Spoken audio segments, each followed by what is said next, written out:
Bien, quedamos acá.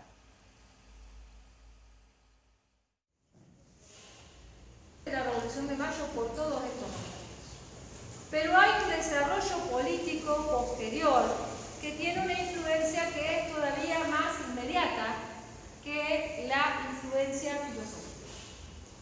Y voy a ver si ustedes me pueden ayudar. ¿Qué conocen de Napoleón Bonaparte? Era petiso. Pero ella por lo menos no me estaba mirando. Era petizo. ¿Ustedes saben que hay algunos que dicen que no? Y resulta que el otro día una descarada, Tenía uno de diablo, ¿qué me dio para contar el final? Así me acuerdo que nunca te pregunté por ninguna película. Esto es lo que hoy dirían spoiler. Napoleón invadió España. Al final de todo, mirá.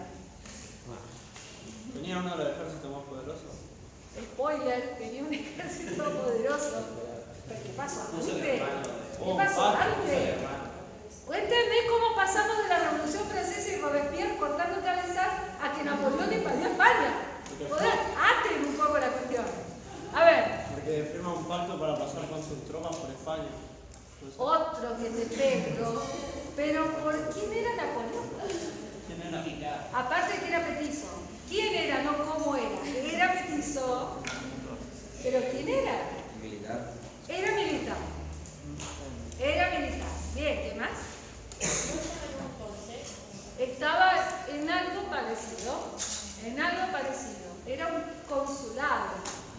Pero bueno, a ver, ¿cómo se va desarrollando la Revolución Francesa? Porque ahora estamos en julio de 1789. Lo que yo tengo es un 49. Ajá. Bien, julio de 1789. Para ordenar la clase, sigo desde acá con un raconto más o menos rápido de los hechos, cómo se fueron dando en Francia para llegar a Napoleón, que es lo que tanto estoy reclamando, que me digan cómo llegamos a Napoleón. Bien, el 14 de julio es un día clave de los hitos de un proceso que dura bastante tiempo porque es el día de la toma de la Bastilla. Creo que esto ya lo dijimos en algún lugar.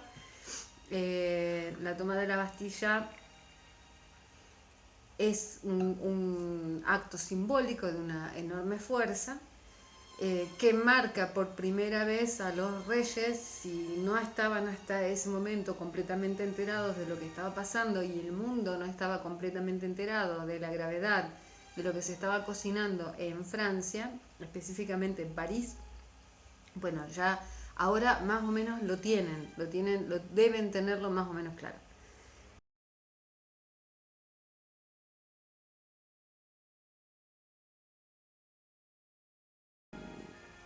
Las cosas suceden de manera muy acelerada a partir de ese momento. Pasan muy pocos meses, muy poquito tiempo, y no se tolera más el hecho de que los reyes residan eh, en Versalles, sigan residiendo en Versalles. La idea básicamente del líder de todo este movimiento, que es Robespierre, sigue siendo una monarquía constitucional.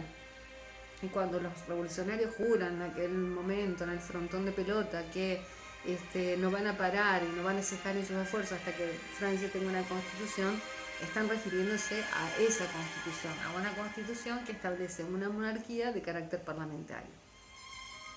Entonces la idea todavía no es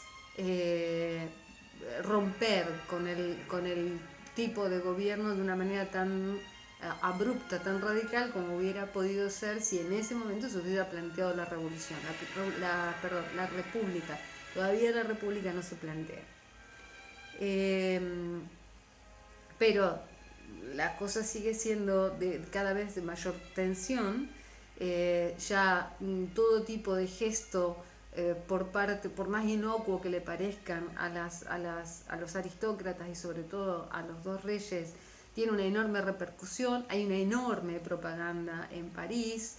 Hay un hombre que es particularmente tremendo a través de los medios, que va medias verdades, medias mentiras, pero va moldeando la opinión pública. Hay una enorme cantidad de gente que es analfabeta en París en aquel momento, pero hay otros que leen y todos transmiten. O sea, así se va gestando cada vez más el encono, al punto de que hay una enorme cantidad de mujeres, y digo porque era efectivamente de este modo, que deciden marchar sobre Versalles para traer de los pelos a los monarcas. Les iba a costar un poco bastante porque los pelos de ambos, dos, de Luis y de María Antonieta, pero sobre todo María Antonieta, eran complicados, tenían para agarrar bastante.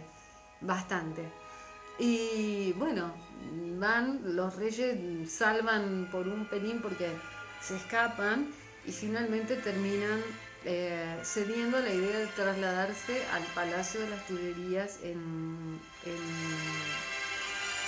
París. O sea, se trasladan ahí. Y a partir de ese momento, un tire y afloje, que nosotros no nos podemos demorar acá, pero el proceso se va acelerando al momento en que va a haber un intento de huida por parte de los reyes, porque temen sinceramente por su vida. Hasta el punto es el desprestigio que tiene el viejo sistema monárquico, el anterior sistema monárquico, que pretende ser mantenido con severas modificaciones, pero el que no tiene autoridad es él, el que no tiene autoridad es el rey. Luis XVI quiere huir con la familia, quiere huir a Austria. Austria obviamente ya tiene las orejas muy paradas porque María Antonieta es austríaca, es una archiduquesa austríaca. Se había casado con Luis XVI justamente para hacer alianzas, y ahora ha llegado la hora de prestar atención a lo que realmente está pasando. Pretenden huir, los agarran, los devuelven a París, y muy poco tiempo después, menos de un año después, Napoleón alcanza a jurar la Constitución. Finalmente le tuercen el brazo porque ya no tiene ningún tipo de poder, después de que lo traen de vuelta, lo prenden, lo pescan, tratando de huir, pierde toda la dignidad que pudo haber tenido frente al pueblo francés, la pierde. Y jura la Constitución, pero ni siquiera eso lo salva. La Convención Nacional le hace un juicio, lo condena a ejecución y muere en la guillotina, como habían ya muerto tantos otros y como van a morir muchísimos más. Les venía diciendo, muere Luis al cabo de unos días, creo que no pasa tanto tiempo, pero me parece que son unos par de meses largos. También se hace una ejecución, un juicio muy sumario, y se condena a la ejecución a María Antonieta. Pero en este lapso de tiempo hay grandes dificultades para ponerse de acuerdo en el seno mismo del gobierno revolucionario. ¿En qué no se pone de acuerdo el gobierno revolucionario? Pues hay muchísimas cuestiones. En principio es la metodología de cómo llevar adelante la revolución.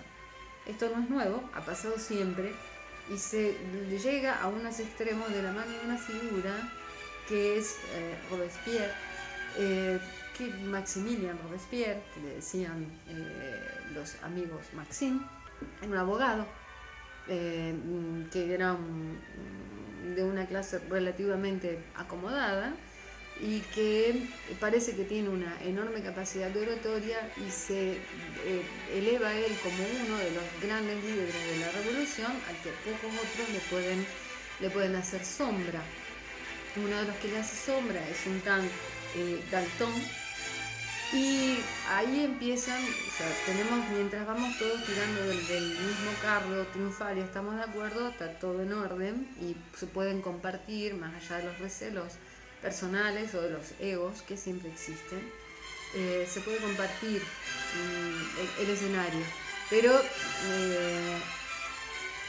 a medida que la mano de Robespierre se va volviendo más fuerte y va cambiando, porque no es el mismo pensamiento el de Robespierre el que tiene al inicio de la revolución que el que tiene 4 años después, en el año 93. 92-93. Entonces, a medida que se va endureciendo el puño y se va generando una, podríamos decir, una política de desconfianza permanente, de permanente idea de que los otros están complotando en contra de los principios de la revolución, y el propio Robespierre asume que él es la encarnación de los principios de la revolución, los que no opinan exactamente como él pasan a ser enemigos.